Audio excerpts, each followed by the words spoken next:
عشق کو حسن کے انداز سکھا لوں تو چلوں عشق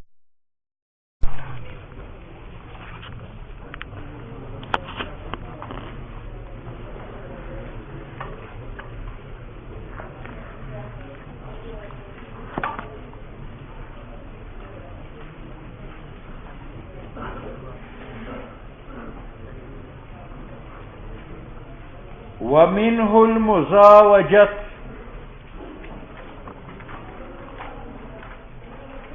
اور حسن معنوی کے اسباب میں سے کیا ہے؟ مزاوجت۔ مزاوجت کا معنی یہ ہے کہ دو معنیین ہو اور دونوں پر ایک ہی چیز مرتب ہو، دو شرطین ہو اور دونوں شرطین پر ایک جزا مرتب ہو۔ یہ شرط ہے، یہ جدا شرط ہے، لیکن اس شرط پر یہ جزا مرتب ہے اور یہی جزا شرط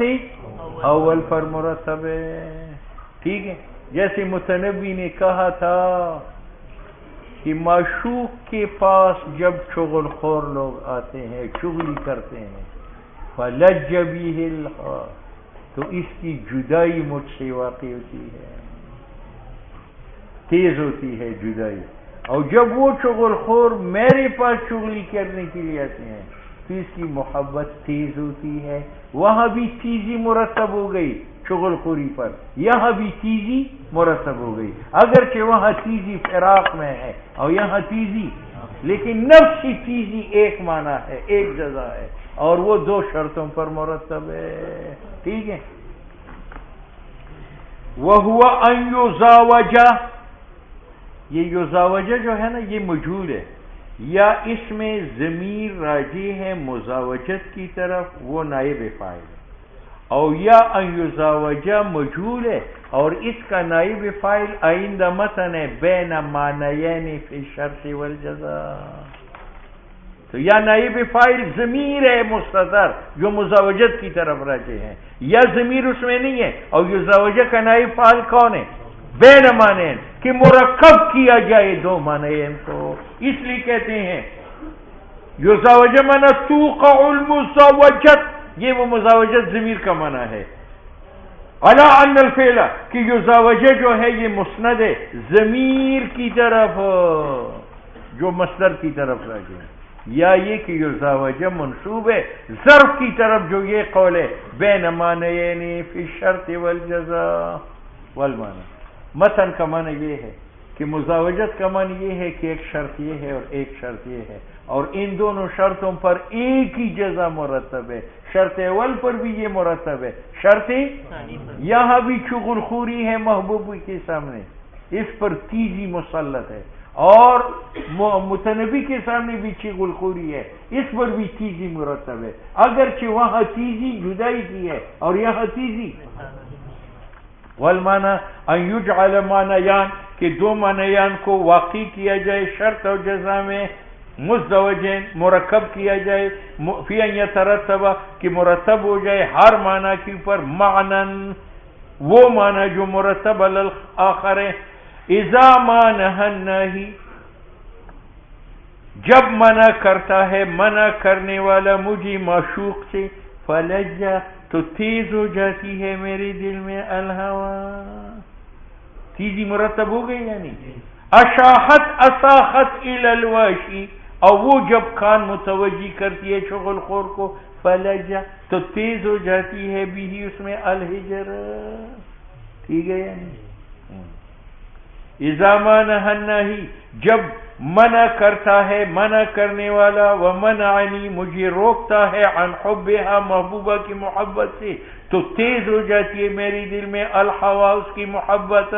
لجمن لزمنی، لازم ہو جاتی ہے اس کی محبت، اساخت الی الوشی، اور وہ کان درتی ہے شغل خور کی طرف، یعنی استماعت جب معشوقہ سنتی ہے الی النمام شغل خور کی بات، نمام الذی وہ ہے یشیع حدیثہ کہ وہ اپنے باتوں کو پھیلائے اور مزین کرے، فصدقت ہو تو میری معشوقہ اس کی تصدیق کرتی ہے، فیما افترا علیہ اس جھوٹ میں جو وہ میرے خلاف بناتی ہے، نفلج بی الحجر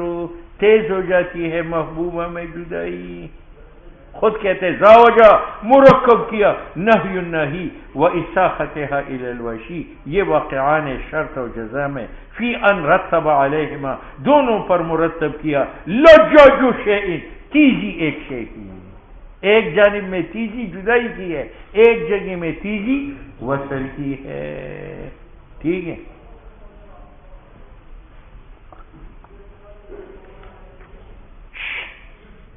خلخالی نے اس شعر کا اور ترجمہ کیا، علامہ نے تو یہ جمع کیا، ایک شرط یہ ہے ایک شرط یہ ہے، اور دونوں پر ایک معنی مرتب،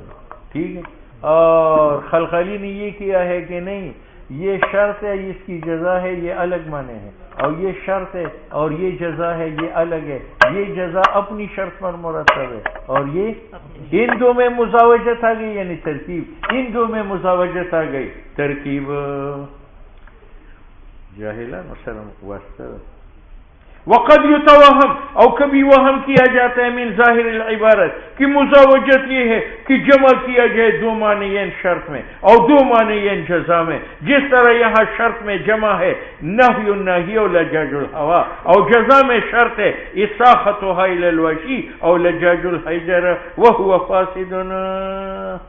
یہ بالکل غلط ہے کہ یہاں شرط و جزا جمع کرو اور یہاں شرط و جزا جمع کرو اور ان کو مزاوجت کہو، کہتے میں بتاتا ہوں یہاں دو معنی جمع ہے یہاں بھی دو معنی جمع ہے، اور اس کو خلخالی بھی مزاوجت نہیں کہتا، اذ لا قائلہ قائل نہیں ہے مزاوجت کے ساتھ اس قول میں اذا جاءک زید فسلم علی اجلسته فانعمت علیہ۔ اب دیکھو جانی زید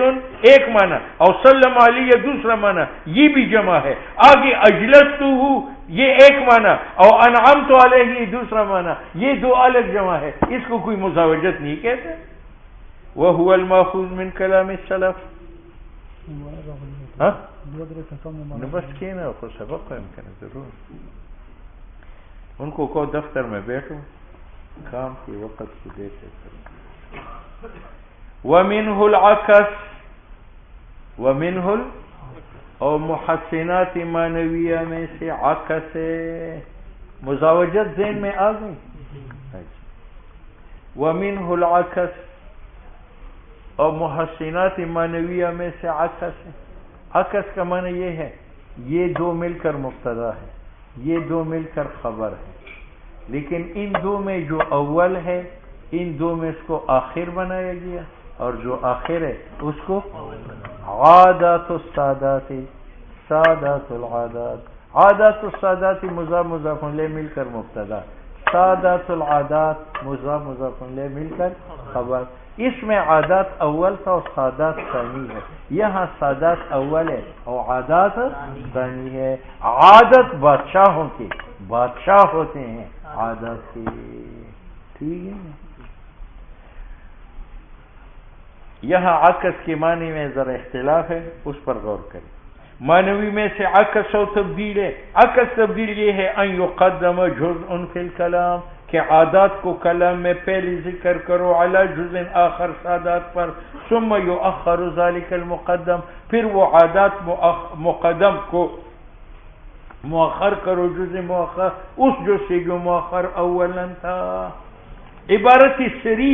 عکس کی تعریف میں وہ ہے جو بعض نے ذکر کیا، ان تقدم اولا فی الکلام جزء کہ آپ مقدم کریں اولا کلام میں عادات کو، ثم تعکس پھر عکس کرو، فتقدم ما اخر جو مؤخر ہے سادات ان کو مقدم کرو، وتؤخر ما تقدم اور جو پہلی جز میں مقدم ہے اس کو کیا کرو مؤخر کرو، ٹھیک ہے۔ ماتن نے اتنا کہا تھا کہ یہ مقدم ہے یہ مؤخر ہے، آگے اس مقدم کو مؤخر کرو، اور یہ نہیں کہا تھا کہ اس مؤخر کو مقدم کرو، اور اس نے صاحب کہا ان تقدم اولا فی الکلام جزءا، کہ عادات کو مقدم کرو، ثم تعکس پھر عکس کرو، فتقدمت ما اخرت، وہ سادات جو مؤخر اس کو مقدم کرو، وتؤخر ما تقدمت، اور جو عادات مقدم تھے ان کو، یہاں دونوں جزوں میں حرکت آئی، اول کو آخر بنایا گیا، آخر کو اول بنایا گیا، اور مصنف کے کلام میں اول کو چلا کہ جو اول تھا اس کو آخر بناؤ، خواہ آخر کو اول بناؤ یا نہ بناؤ، تو ظاہر عبارت مصنف صادق ہے اس پر، عادات السادات اشرف العادات۔ اب دیکھو عادات بادشاہوں کی اشرف العادات، اب دیکھو وہ عادات جو اول تھا وہ ثانی میں مؤخر کیا گیا، اور جو ثانی تھا سادات اس کو مؤخر نہیں کیا گیا، تو مصنف کی تعریف عکس اس پر بھی صادق ہے، حالانکہ وہ لیس من العکس۔ بات سمجھ میں آ گئی؟ وَيَقَعُ الْعَكْسُ عَلَى وُجُوهٍ، اور عکس کی بہت سی قسمیں ہیں، عکس کی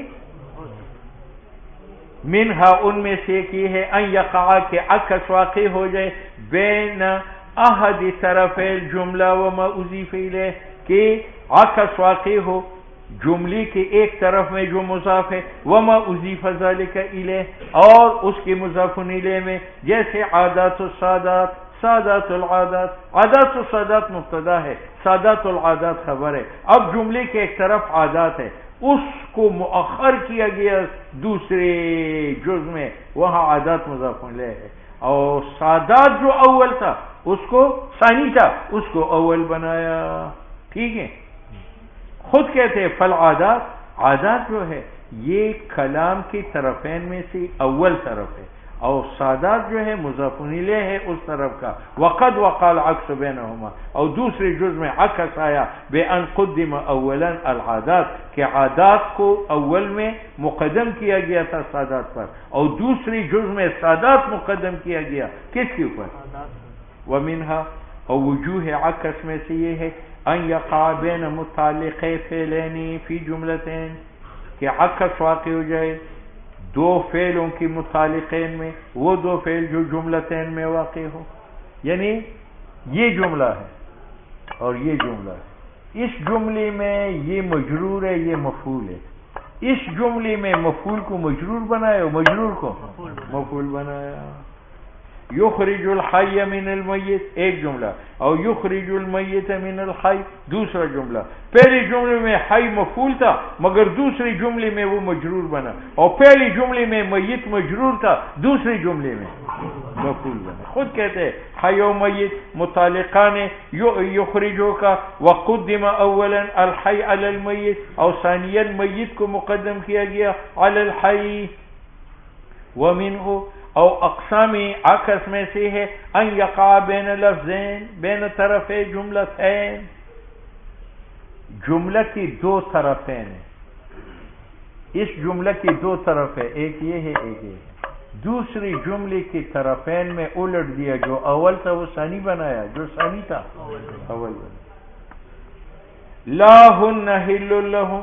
ہن او لہم، ہن اسم علاقہ اور لہم خبر علاقہ، اور دوسرے میں لا ہم یحلون لہن، وہ ہم جو پہلی جملے میں خبر ہے وہ اسم بنایا گیا، اور ہن جو اول جملہ میں اسم ہے یہاں خبر بنایا گیا۔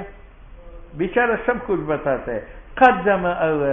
اولا کو مقدم کیا ہن کو ہم پر، اور ثانیا ہم کو مقدم کیا ہن پر، اور وہما یہ ہن اور ہم لفظان ہے، واقع ہے ایک فی جانب المسند اور دوسرا فی جانب المسند،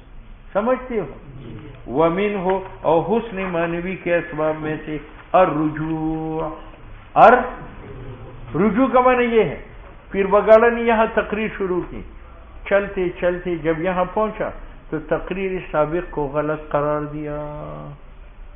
غلط کہ میں نے یہ غلط کیا تھا، اور پھر عود کرتے وہاں سے کلام شروع کرتے، اس کو کیا کہتے ہیں؟ رجوع۔ یہ آپ نے کلام بنایا اور پھر اس کو مٹایا، اس میں نکتہ اپنی حیرت اور محبت کا اظہار، کہ میں محبت میں اتنا مجنون ہوا کہ زبان سے غلط بات نکلی، مجھے مٹھانا پڑا۔ یہ عود ہے کلام ثابت کی طرف، چومنے کے لیے نہ بالنفس، توڑنے کے لیے اور ابطال کے لیے۔ لنکتتن قف بالدیار التي لم يعفها القدم بلا وغيرها الارواح والدیم۔ میں نے آپ کو کہا تھا کہ شاعر کسی زمانے میں ایک تالاب کی کنارہ رہائش پذیر تھا اور قریب جھونپڑی میں اس کی معشوق ہوئی۔ پھر وہ پانی ختم ہوا، یہ لوگ چلے گئے، وہ عاشق عرصہ دراز کے بعد وہاں سے گزرا تو اس نے وہم میں وہ خیالات مستحضر کیے اور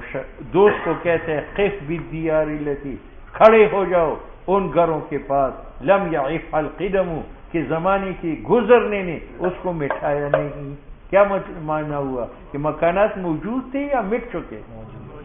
پھر رجوع کرتے اس کو مٹھایا، بلا ہاں ہاں غیرہا، مٹھایا ہے ان کو، الارواح، پھر بگاڑا کی ہواؤں نے، ودیم،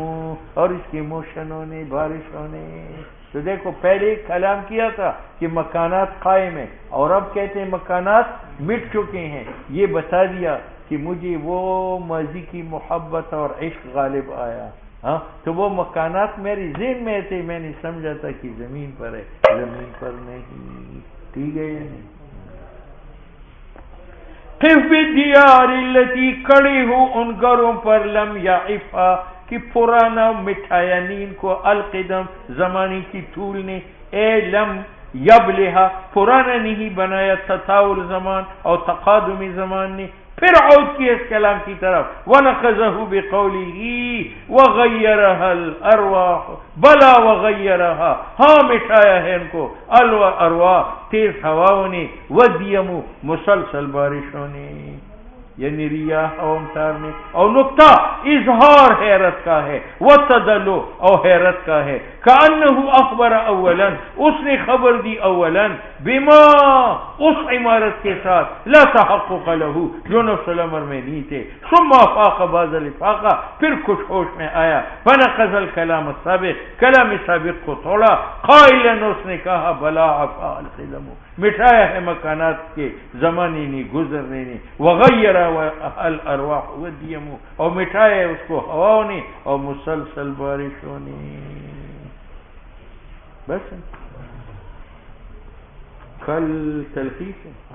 انشاءاللہ۔